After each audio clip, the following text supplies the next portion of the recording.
மாட்டில் 7 பேர் பங்கு சேரலாம். பெரும் செல்வந்தர்கள் கூட அவர்களுக்கு தனியான ஒரு மாட்டை கொடுக்கலாம்.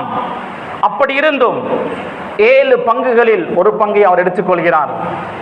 இது மிக ஒரு கவலையான விடயம். உதுஹியா என்பது எவ்வளவு ஒரு முக்கியமான ஒரு இபாதத், எவ்வளவு சந்தோஷமாக அதை நிறைவேற்ற வேண்டும்.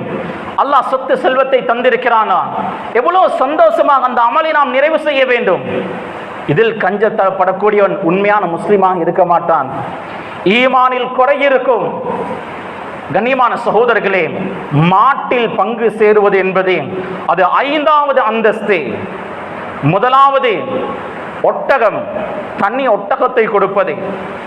2வது தனி மாட்டை கொடுப்பது. 3வது தனி ஒரு செம்மறி ஆட்டை கொடுப்பது.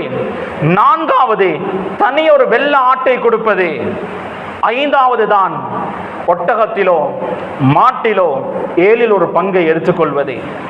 எனவே அல்லாஹு தஆலா வசதி தந்திருக்கிறான் என்றால் பங்கு சேர வேண்டாம், தனி ஒரு மாட்டை கொடுங்க.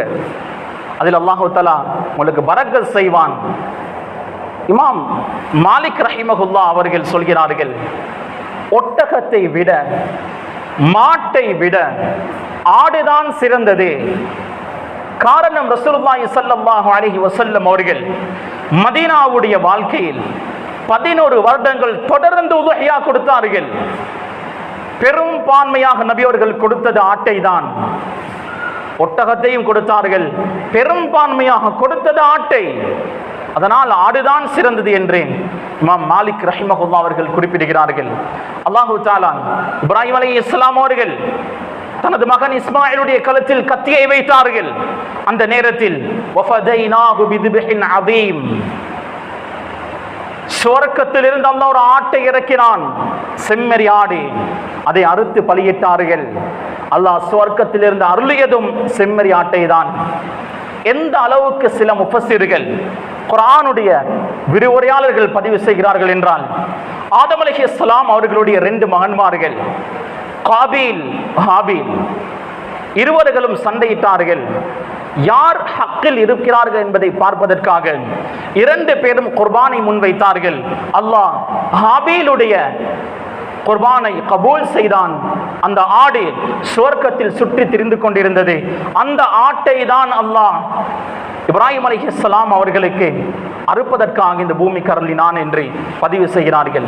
எனவே ஆடு என்பது உதுஹியாவில் மிகச் சிறந்தது. பங்கு சேர்வதை விட தனி ஒரு ஆடு கொடுப்பது சிறந்தது. எங்களுடைய இந்த நாட்டை பொறுத்த வகையில் தற்போதைய சூழ்நிலையில் மாடுகளுக்கு நோய்கள் பரவி கொண்டிருக்கிறது. உதுஹியாவுடைய இந்த காலத்தில் சில வேளை பிரச்சனைகள் வரலாம். மக்கள் கூட அந்த மாமிசத்தை எடுத்து சாப்பிட பயப்படலாம். அதனால் தனி ஒரு ஆட்டை பங்கு சேரக்கூடியவர்கள் தனி ஒரு ஆடாக நீங்கள் கொடுத்தீர்கள் என்றால் அது சுண்ணாவையும் அடைந்த மாதிரி இருக்கும், மக்களுக்கும் பிரயோஜனமாக இருக்கும். அவர்கள் பயமில்லாமல் அந்த மாமிசத்தை சாப்பிடுவார்கள். கண்ணியத்துக்குரிய சகோதரர்கள்,